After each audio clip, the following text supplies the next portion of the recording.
السلام عليكم ورحمة الله تعالى وبركاته. كلنتي وعنا ونكسن داود يركسو دوادا وركه من كداوتان TV عالميga M24 TV qodobada ku daawo doonta warkeena caawa waxa kamid noqon doona madaxweynaha Jamhuuriyadda Federaalka Soomaaliya ayaa u ambabaxay dalka Masar.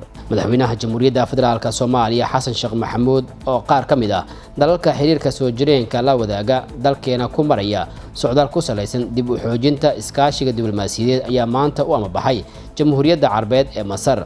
madaxweynaha ayaa dhigiisa dalka Masar mudane Cabdifataax Al-Siisi la yeelan doona wada hadallo ku aadan sidii loo xoojin lahaa xiriirka soo jireenka ah ee ka dhaxeeya labada dal ee walaalaha ah, gaar ahaan iskaashiga dhaqaale iyo diblomaasiyadeed, la dagaalanka argagixisada iyo dib u soo celinta doorka dowladda Masar ee horumarinta waxbarashada dalka. gudoomiyaha golaha shacabka baarlamaanka Jamhuuriyadda Federaalka Soomaaliya ayaa kuna la qaatay guddiga madaxa bannaan ee la dagaalanka musuqmaasuqa. gudoomiyaha golaha shacabka Jamhuuriyadda Federaalka Soomaaliya mudane Sheekh Aadan Maxamed Nuur Sheekh Aadan Madoobe ayaa waxa uu la kulmay guddiga madaxa bannaan ee la dagaalanka musuqmaasuqa. guddiga ayaa gudoomiyaha la wadaagay warbixin ku aadan shaqooyinka ay soo qabteen iyo waxyaabihii aan u qabsoomin intii ay ku guda jireen shaqooyinkooda, waxa ayna baarlamaanka ka codsadeen in lagala shaqeeyo la dagaalanka musuqmaasuqa. sidoo kale waxa ay sheegeen in golaha aqalka sare loo gudbiyo sidii loo meelmarin lahaa.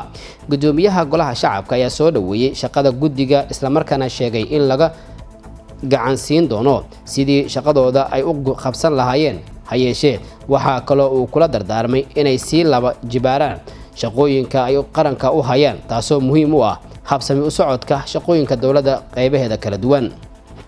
ra'iisul wasaaraha xukuumadda federaalka Soomaaliya Xamse Cabdi Barre ayaa lagu wadaa in maalinka berito ah uu hortago golaha shacabka.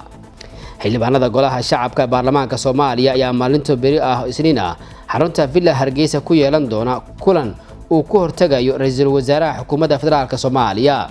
guddoonka golaha shacabka ayaa xildhibaanada u diray fariin qoraaleed loogu sheegayo in beri uu jiro kulan ajandihiisu yahay codsi ka yimid ra'iisul wasaaraha. xogaha la helayo ayaa sheegaya in kulanka uu ra'iisul wasaaraha ku dalbanayo in 10 cisho oo dheeraad ah la siiyo oo ku soo dhisayo golihiisa wasiirada, maadaama maalinta berito ku eg tahay 30 cisho oo ahaa muddada uu haystay inuu gole wasiiro ku soo dhiso sida uu ahaa curfi siyaasadeed iyo xeer hoosaadka baarlamaanka. kulan xalay madaxtooyada Soomaaliya ku dhexmaray madaxweynaha Xasan Sheekh Maxamuud, ra'iisul wasaare Xamse iyo gudoomiyaha golaha shacabka ayaa war soo baxaya sheegayaan inay isku raaceen in muddo 10 cisho ah dib loo dhigo magacaabista golaha wasiirada. dowladda Soomaaliya, Mareykanka iyo qaramada midoobay ayaa ka wada hadlay arrimaha abaaraha. ergeyga gaarka ah ee madaxweynaha Soomaaliya u qaabilsan arrimaha bini'aadanimada iyo gurmadka abaaraha mudane xildhibaan Cabdiraxmaan Cabshakuur Warsame, madaxa ugu sareeya hay'adda kaalmada iyo horumarinta caalamiga ee Mareykanka Danjire Smith Bauer iyo ergeyga gaarka ah xogayaha guud ee qaramada midoobay James Swan ayaa si wada jir ah u shirgudoomiye kulan looga hadlayay arrimaha abaaraha Soomaaliya.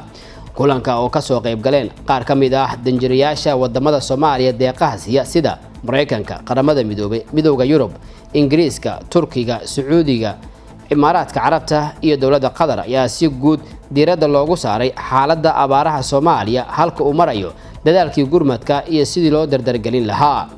Smith Bauer oo hadalka ku horeeyay ayaa mahadcelin kadib ku dhawaaqay 476 milyan oo deeq dheeri ah, taasoo ka dhiga tirada lacagta guud ee Mareykanka uu ku deeqay Soomaaliya sanadkani 668 milyan.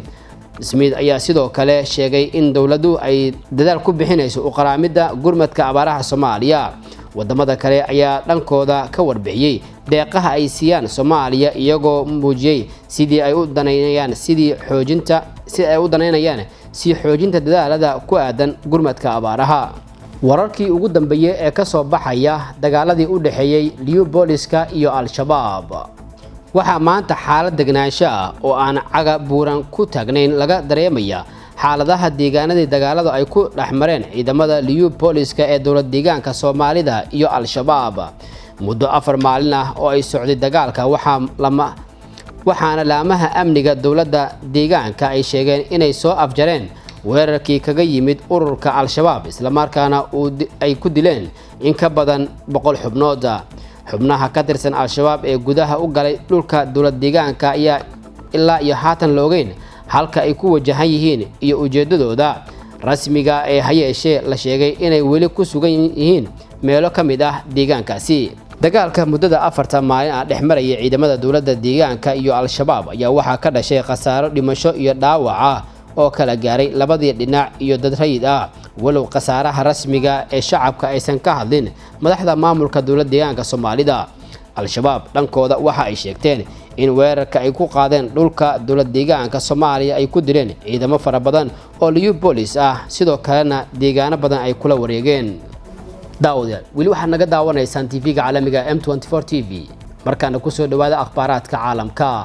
xaalad degdeg ah ayaa loogu dhawaaqay qaybo ka mid ah dalka Mareykanka. xaalad degdeg ah ayaa loogu dhawaaqay deegaano dhaca gobolka California ee dalka Mareykanka xilli uu si weyn u faafayo dabka ka kacay halkaasi. dabka ayaa haatan ku faafaya seeraha qaran ee Yosemite. dabkani oo loogu magac daray Oka ayaa bilowday tan iyo Jimcihii, balse kooxaha dabdamiska ayaa ku guuldareystay inay xakameeyaan dabka muddo 24 saacadood gudahooda. in ka badan 3,000 oo qof ayaa laga daadguriyay goobaha uu dabka saameeyay, halka uu baabi'iyay guryo gaaraya 10. sida laga soo xigtay waaxda kaymaha gobolka California iyo ka hortagga dabka ayaa sheegtay in dabka uu baabi'iyay dhul gaaraya 4,815 hektar. guud ahaan halkaas ayaan kusoo gabagabaynaynaa warkaba inaad ka daawanayseen TV-ga caalamiga M24 TV oo idinkaga imaanaya stuudiyosa dhexe ee magaalada Muqdisho. warka waxaa idin soo saaray halkaan idinkaga soo jeedinaya anigoo ah Cabsaaq Cabdi Ibraahim. sida iyo nabadgelyo.